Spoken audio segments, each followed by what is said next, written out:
नमस्कार दोस्तों, स्वागत है आपका डिफेंस गैलरी के डीजी अपडेट सीरीज में। न्यूज की शुरुआत आज करते हैं एक बहुत ही इंपॉर्टेंट न्यूज से जो कि आ रही है पाकिस्तान से, या आप इसे पाकिस्तान और चाइना दोनों ही कह सकते हैं क्योंकि ये दोनों ही कंट्रीज से जुड़ी न्यूज है। न्यूज क्या है? तो न्यूज बेसिकली ये है दोस्तों कि चाइना ने अपने विंग लुंग 2, ये बेसिकली उनके एक आर्म ड्रोन का नाम है, इसकी 50 क्वांटिटी की सेल को मंजूरी दे दी है पाकिस्तान के लिए। यानी कि अब भविष्य में पाकिस्तान के पास 50 ऐसे आर्म ड्रोन हो जाएंगे जिनसे कि पाकिस्तान भारत पे अटैक कर सकता है या किसी अटैक के समय इन ड्रोन्स का फायदा उठा सकता है। हालांकि किसी ड्रोन के थ्रू, मैंने पहले भी बहुत सारे वीडियोस में बताया हुआ है कि किसी ड्रोन के थ्रू किसी भी अच्छी कंट्री पे आज तक ऐसा कोई अटैक नहीं हुआ है जिससे कि हम ये मान सके कि ड्रोन वॉरफेयर इंडिया या चाइना ऐसी कंट्रीज के खिलाफ भी काफी ज्यादा कारगर है। अफगानिस्तान में आप इसका यूज अच्छे से कर सकते हैं, लेकिन इंडिया जैसी या चाइना जैसी कंट्री के अगेंस्ट में ड्रोन कितना फायदेमंद है, इसको अभी तक कोई भी कंट्री जस्टिफाई नहीं कर पाई है क्योंकि ऐसी किसी कंट्री के खिलाफ अभी ऐसा कोई अटैक नहीं देखा गया है। बहरहाल ये जो 50 ड्रोन है ये अब पाकिस्तान को भविष्य में मिल जाएंगे। उसके बाद पाकिस्तान वाले और ज्यादा उछलेंगे क्योंकि उन्हें लगेगा उनके हाथ में ड्रोन नहीं बल्कि कोई ऐसी सैटेलाइट आ गई है जिसके थ्रू वो एक बटन दबाते हुए भारत को पूरी तरीके से नष्ट कर देंगे। तो ये बेसिकली न्यूज हुई। इसको देख के आपको बहुत बार लगता होगा कि अरे यार पाकिस्तान खरीद सकता है तो भारत क्यों नहीं खरीद सकता। तो देखिए, ऐसा नहीं है कि भारत नहीं खरीद सकता। पाकिस्तान जिस क्वालिटी के विंग लुंग 2 चाइना से खरीद रहा है उस क्वालिटी के नहीं बल्कि उससे बेटर क्वालिटी के इजरायली ड्रोन्स हैं भारत के पास, लेकिन वो आर्म्ड नहीं है। हालांकि भारत बात कर रहा है इजराइल के साथ अपने जो एग्जिस्टिंग ड्रोन्स हैं उनको आर्म करने के लिए, लेकिन भारत चाहता है बहुत ही उम्दा क्लास के ड्रोन। यानी कि आप कहिए वर्ल्ड में जो नंबर 1 ड्रोन्स है जो कि अमेरिका के पास है, अमेरिका के ड्रोन्स है MQ-9 रेपर, भारत चाहता तो वैसे ड्रोन है, लेकिन उसकी जो कॉस्टिंग है वो इतनी ज्यादा है कि लगभग उतनी कॉस्टिंग में आप फाइटर जेट खरीद सकते हैं। तो जब फाइटर जेट के ही दाम में आपको कोई ड्रोन मिलेगा तो इतना आसान नहीं होगा परचेस करना। यही रीजन था कि भारतीय नेवी ने 2 MQ-9 रेपर को फिलहाल लीज पे लिया हुआ है और भविष्य में अगर ये हो सकता है भारत को लगे कि हाँ ये कारगर है, हमें जरूरत है, तो हो सकता है भविष्य में MQ-9 रेपर को लेगा भारत, लेकिन फिलहाल तो ऐसा कोई प्लान नहीं है। बाकी आपको क्या लगता है दोस्तों कि इंडिया, अमेरिका, रशिया या फिर फ्रांस, चाइना, ऐसी कोई भी कंट्री जो कि ऑलमोस्ट डिफेंस के सेक्टर में इनके पास सब कुछ है, क्या इनके खिलाफ ड्रोन अटैक करना इतना आसान हो सकता है कि इनके एयर स्पेस में ही आप ड्रोन नहीं घुसा सकते? अटैक करना तो दूर की बात है, इनके एयर स्पेस में भी कोई चीज अगर घुसती है तो तुरंत इन कंट्रीज को पता चल जाता है। तो क्या इनके खिलाफ, या हमारे दुश्मन जैसे पाकिस्तान, चाइना है, तो क्या उनके खिलाफ इस तरह के ड्रोन कितने कारगर होंगे? आप भी सोचिएगा और इस पे कमेंट जरूर करिएगा। बढ़ते अगली न्यूज पे जो कि अगेन है पाकिस्तान से, जो कि पाकिस्तान की छवि को इतना ज्यादा खराब कर चुकी है जिसके वजह से पाकिस्तान को FATF में काफी दिक्कत होने वाली है। न्यूज क्या है?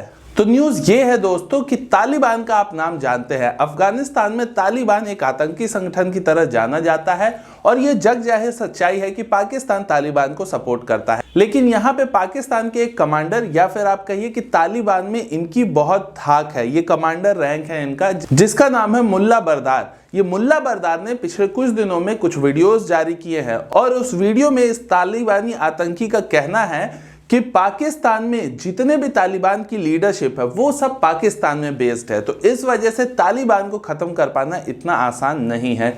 यानी कि अफगानिस्तान में कहने को तालिबान है, लेकिन अफगानिस्तान में तालिबान के वो आतंकी हैं जो कि उसे कंट्रोल करते हैं, उसके लीडर्स हैं ही नहीं अफगानिस्तान में। जो लीडर्स हैं वो पाकिस्तान में बैठे हुए हैं, ऐसा उसने खुद से अपने मुंह से कहा है एक वीडियो में।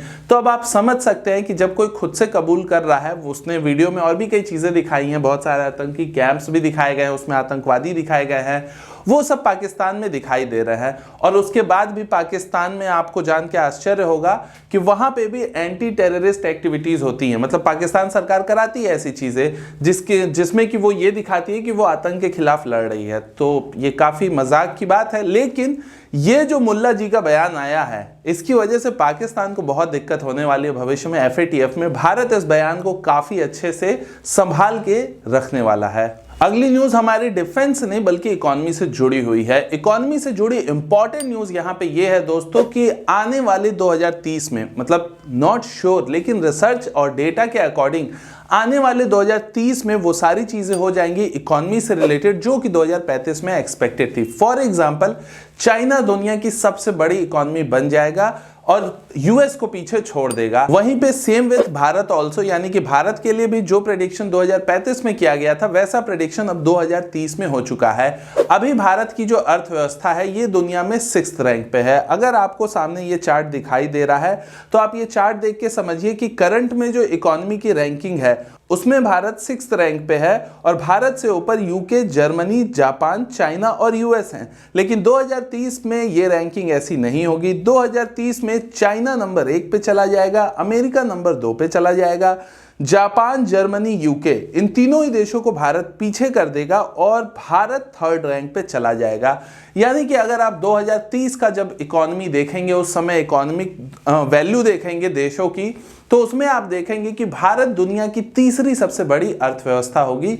लेकिन यहाँ पे चाइना नंबर 1 पे पहुंच जाएगा और अमेरिका नंबर 2 पे हो जाएगा। ये बेसिकली इकोनॉमी की बात है। लेकिन ये हमेशा जरूरी नहीं होता दोस्तों कि अगर किसी देश की इकोनॉमी बहुत अच्छी है तो उस देश का डिफेंस भी अच्छा ही होगा। ये सिर्फ आप अमेरिका के केस में देखते हैं। बाकी रशिया का इकोनॉमी में दूर दूर तक कोई नाम नहीं है, लेकिन डिफेंस में आज भी रशिया को कोई ठीक से छू नहीं सकता है।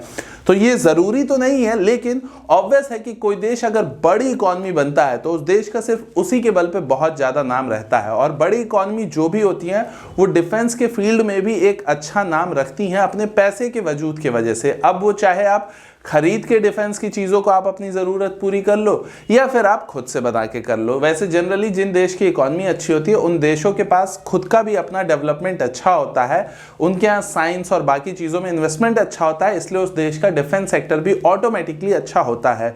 तो हम उम्मीद करेंगे कि भारत, ये जो भविष्यवाणी हुई है जो कि 2035 से सरक के 2030 तक आ गई है, ये सच हो, भारत के लिए तो एटलीस्ट हो। क्योंकि भारत अगर 2030 में 3rd इकोनॉमी बन जाता है सबसे बड़ी, तो ऑब्वियस है उसका असर कहीं ना कहीं हमारे आपके जीवन पे भी बहुत ज़्यादा पड़ेगा।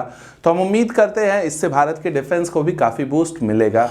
अगली न्यूज़ है इजराइल से। इजराइल से ऐसी न्यूज़ आ रही है दोस्तों कि कल इजराइल ने अपने कुछ फाइटर जेट्स के थ्रू सीरिया के कुछ बेसिस पे अटैक किया हुआ है। सीरिया में इजराइल का ये ऑलरेडी बहुत बार ऐसा काम हो चुका है, तो ये उसी में आप कह सकते हैं कि आगे एक स्टेप रहा था।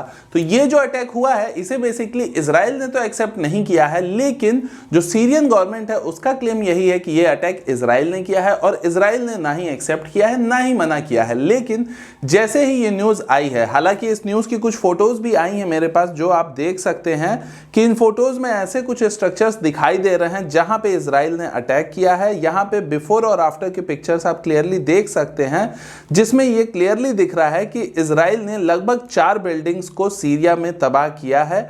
और इजराइल के अपनी कुछ क्लेम होते हैं और वहीं पे रशिया को आप देखते हैं तो रशिया इसे गलत मानता है। तो खैर इस तरीके से बेसिकली इजराइल ने अटैक किया और जस्ट इस अटैक के थोड़े ही देर बाद आप कह सकते हैं जैसे ही ये सारी न्यूज़ बाहर पब्लिश हुई उसी के थोड़ी देर बाद इजराइल के ऊपर भी अटैक हुए कुछ रॉकेट से। इजराइल की जो गाजा स्ट्रिप है वहां पे आपको पता ही है अक्सर ऐसा होता रहता है, तो वहां से लगभग 2 या 3 रॉकेट्स को इजराइल के शहरों पे फायर किया गया, जिसके कुछ वीडियोस वायरल हुए हैं। उसमें से एक वीडियो मैंने अपने ट्विटर अकाउंट पे भी शेयर किया है, आप देखना चाहते हैं तो लिंक आपको डिस्क्रिप्शन में मिल जाएगा, वहां से देख सकते हैं।